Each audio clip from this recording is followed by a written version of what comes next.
Hello beautiful people, welcome back to another exciting video. How you all doing? Hope you're doing good.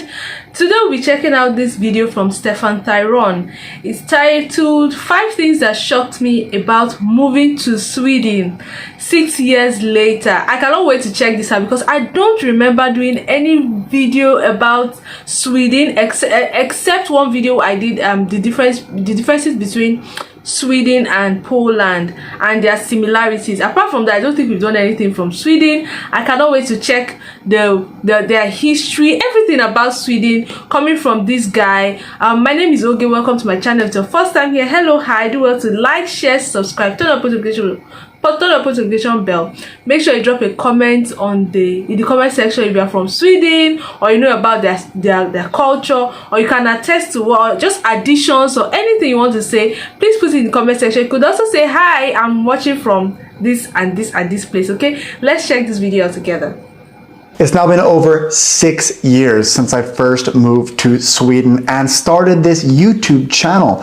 Actually, back in January of 2018, I gave my initial reactions to moving in Sweden in the video 5 things that shocked me about moving to Sweden. Now, having spent all this time here, having become a Swedish citizen, speaking the Swedish language fluently, and really being able to call Sweden my home, I want to reflect back and think about the experience as a whole. What are 5 things that I find shocking about this country? There's going to be some similarities to that first video I did all those years ago, but there's going to be some unique hot takes in this video that I hope you guys find interesting. One of the first things that shocked me when I moved to Sweden was the climate, and especially the length of the days, and how you have extreme differences between the long summer nights where the sun seems to never go down and the winter where the sun goes down extremely early. And there's so much variation throughout the days here in Sweden that it still surprises me year after year that I live here. Så vad tycker du om det här vädret i Sverige? Ja, det är bra. Mycket bra vädret.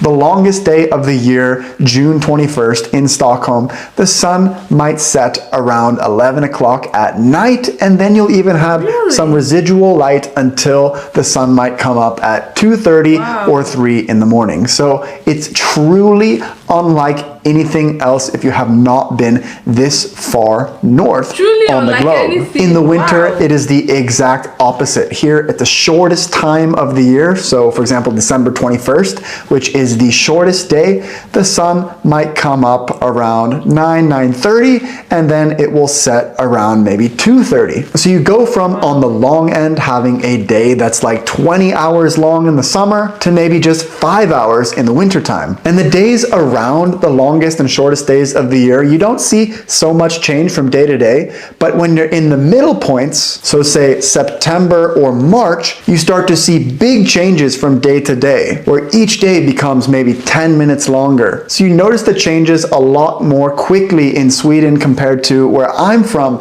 in Portland, Oregon, which is quite far north compared to the US. But if you compare just how far north Sweden is, it's at a whole nother level. I've also now been to the north of Sweden several times, and once you get past the Arctic Circle, you truly get to a point where on the longest day of the year, the sun never sets. The second thing that shocked me about moving to Sweden is something that I'm going to call the lagom. Did he say sometimes the sun never sets? Wow.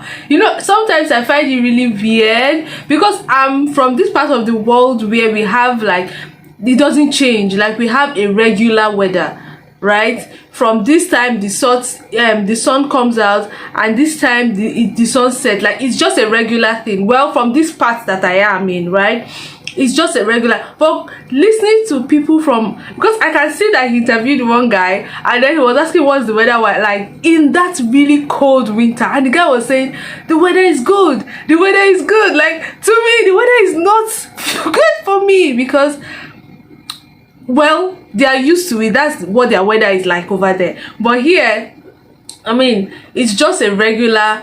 Once it's 6 a.m., it's done already, right? And once it's about 6 p.m 7 p.m in the night here in Nigeria, it begins to get really dark, right? Compared to here where they don't have a regular weather. Sometimes in the winter, in the winter it gets really short, like daytime is short, and in the summer it's a different thing, that kind of stuff. So it's a bit weird to me and interesting to hear. And funny thing is, people enjoy the weather, they're used to it. They're used to it. So it's interesting, to be honest. To me, it is very interesting to find out. Lagom lifestyle. Now, for those of you not super familiar with Swedish culture, there's a word in Swedish called lagom, which basically translates to not too much, not too little, just right. But to me, this is more than just a word. It's almost a way of life, because in Sweden, people don't like to necessarily stand out. And in general, I think people live a very moderate lifestyle. People are more happy with what they have. Whereas growing up in America, I felt like people were always pushing for more. It's a very competitive society. It just seems like people here have more of a sense of inner peace, and there's less of this hustle culture that you'd be sure to experience if you spent any real time in the US. The only way that Swedish people are not lagom, I would say, is the amount of coffee that they drink, because I've never met other people anywhere in the world that drinks more coffee than the Swedish people do. The third thing that shocked me about moving to Sweden and now having lived here for so long is the sense of... So Poland is alcohol and Sweden is coffee. Okay. Okay. It's so interesting to find that out.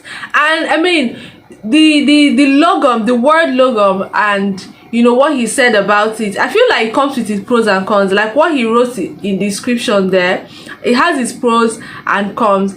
If you are in a country like America where everybody is hustling, everybody wants to get better, everybody wants to have more, do you understand? You are never satisfied with where you are. It has its pros and cons, to be honest. And if you are from Sweden, where they are so satisfied with their level, it has also pros and cons. But personally speaking, I honestly, not settle for the least, but I'm sure, they are not, they are very comfortable, right? They are very comfortable. So if they are satisfied with what they are, it just has its own pros and cons when it comes to things like that. Very interesting facts. These are very new to me, to be honest. The sense of collectivism that Swedish people have. I oftentimes feel like the US can be a very individualistic society. If you were to walk around my high school where I attended in the US, you'd see tons of individual accolades hung up all around the school, in the gymnasium, in the hallways. Think about like science student of the month, math student of the month, all-state soccer player, all-state American football player. Americans have a truly competitive culture, and a culture that places a high sense of significance on people standing out and praising individual accolades. At times it can almost feel like there's this every man for themselves mentality in the US when you think about gun owners owning guns to protect their property from other people, or just millions of Americans not having access to publicly funded healthcare, or the fact that college costs so much money that it affords some people the opportunity to pay for college and get a higher education where it can be much more difficult for others.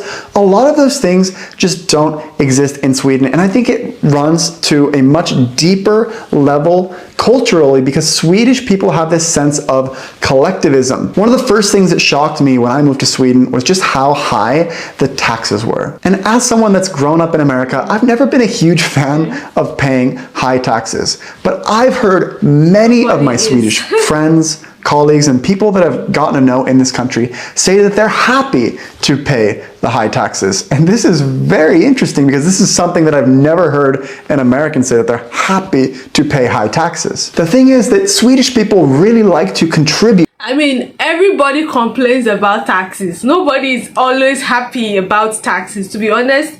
Nobody, especially when it is now very high.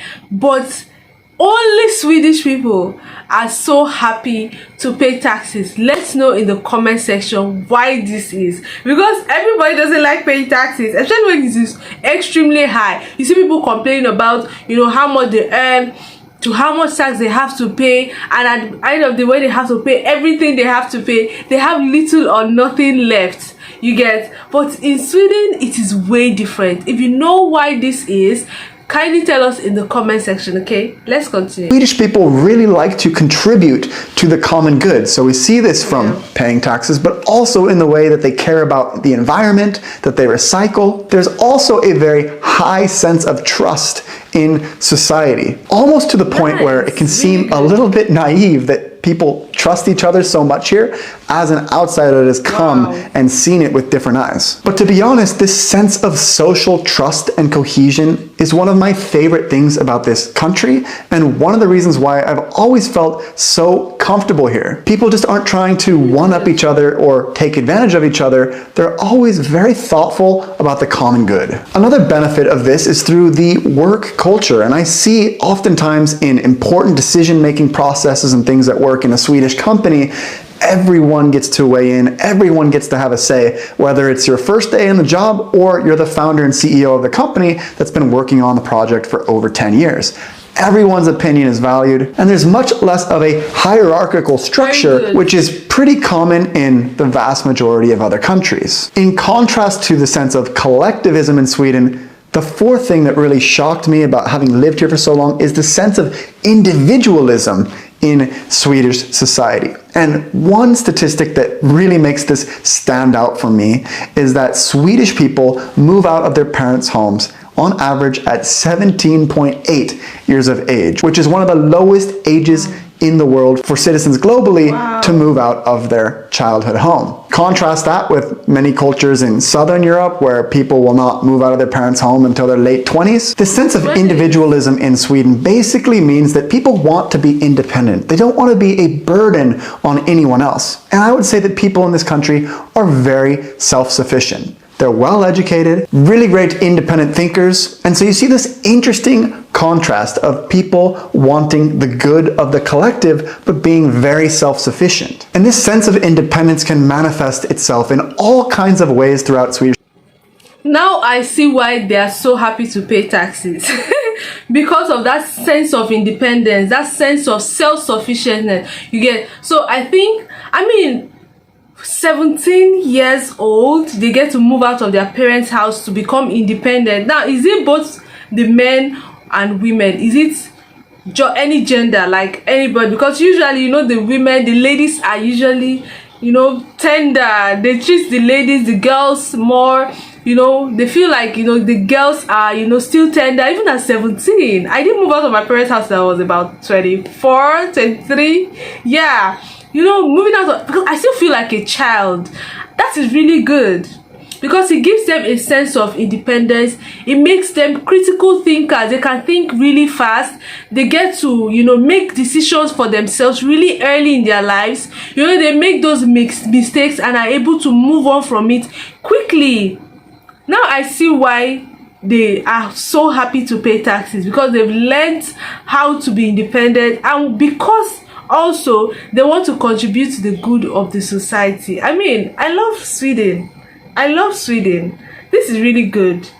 Honestly, I feel it is really good. Your society, notably if you're out dating or if you are going out with friends, that everyone wants to pay an equal amount so that it doesn't feel like one person is being a burden in the group. Everyone wants this sense of collectivism and that they're pitching in. And we also see these themes throughout all aspects of Swedish society when it comes to things like equality, feminism, income levels for different jobs, and people's overall approach to life. And the fifth and final thing that shocked me about moving to Sweden was just how amazingly well Swedish people speak English. And this came as a greater shock to me than maybe to others, because when I was a young boy at 5 years old, my entire family lived in Berlin, and actually in East Berlin. Granted, this was after the Berlin Wall fell, of course, but all of my teachers and stuff at the kindergarten that I was going to did not speak any English, because everyone in East Berlin, they learned Russian in school when they were kids. So before I started moving to Sweden, I started studying the Swedish language extensively. I remember sitting hours in front of Duolingo every single day to start to build up my basic vocabulary. But then when I finally got to Sweden, I was absolutely shocked how well Swedish people speak English. I might even go as far as to say that even if you're living in Sweden as a foreigner, it's not necessary to speak Swedish. But with that being said, if you do learn to speak Swedish, it opens up an entire new realm of Swedish culture and being fully integrated in Swedish society. And it's something that I'm very glad that I've done personally. The problem is, because Swedish people are so good at speaking English, a lot of times for the people that are trying to learn Swedish, want to try to practice speaking Swedish with actual Swedish people, they'll quickly switch to English because people have this tendency to communicate in the language that is easiest for both parties. To try to solve this problem, a few friends and I have created a new way to learn Swedish, and it's called the Language Gym. What the Language Gym is basically it's a dedicated space for anyone that's trying to learn the language to constantly practice and push their language skills to the next level with a community of language learners just like them, and superstar teachers like Katrine from Slow Swedish and Frederick from the Simple Swedish podcast. I'm actually hosting a few classes myself as well if you'd like to practice speaking Swedish with me in there. With one monthly membership, you get access to multiple group live Swedish classes every single day that you can sign in and attend directly from your smartphone. That's over 60 hours of Swedish group conversation practice classes every single month that can help you level up your Swedish in no time. And if you want to try it out, I'm going to leave a link down below in the description that you can get 50% off your first month. The goal of this program is that basically any day of the week, you can just sign up for a class and start practicing your Swedish with real people basically whenever you want. So with that, guys, thanks for watching this video. As always, leave your questions and comments down below, and I look forward to seeing you all in another video.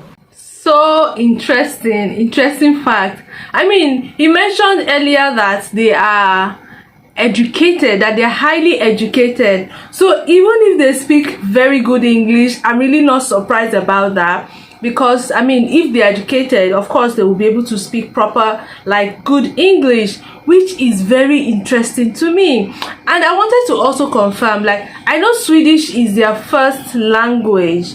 Is English also like a major language in Sweden?